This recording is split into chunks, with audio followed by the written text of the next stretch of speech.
Today, the Church celebrates the feast of the Assumption of the Blessed Virgin Mary.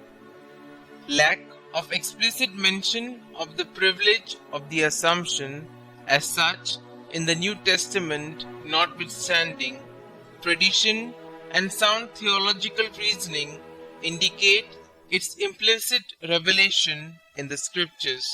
In the Old Testament, the singularity of Mary as the woman was declared as a being through whom the redemption promised would become a reality.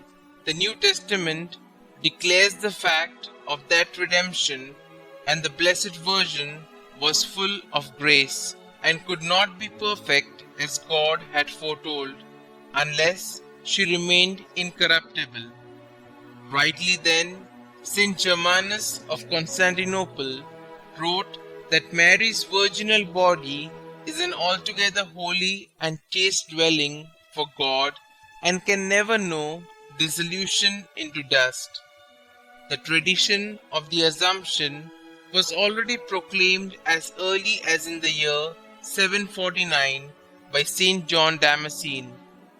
Mary conceived without detriment to her virginal modesty, brought forth her Son without pain, passed hence without decay, according to the word of the angel, or rather, God speaking by the angel, that she might be shown to be full, not half full of grace, wrote Pope Alexander III. In the year 1568, Pope Pius V made the Feast of the Assumption a holy day for the entire Church. The doctrine's development is closely related to a feast devoted to Mary that passed from a general celebration in her honor to one celebrated on the 15th of August, commemorating her Dormition or falling asleep. When this feast, which originated in the Byzantine Empire, probably in the 5th century, came into the Western Church, the term Dormition was replaced by Assumption. This reflected an increased theological emphasis on the glorification of the complete person of Mary, that is, of her body as well as her soul, anticipating the state promised to be the rest of humankind. Incidentally, Christians have always held that Mary is the Mother of God, that from the very first moment of her existence, sin had no hold over her, that always ready to do God's will as His handmaid, she held the most important place in the history of redemption, only next to that of her Son. Indeed, since Christ, the way, the truth, and the life, Himself has said, "Where I am, there shall be my servant also."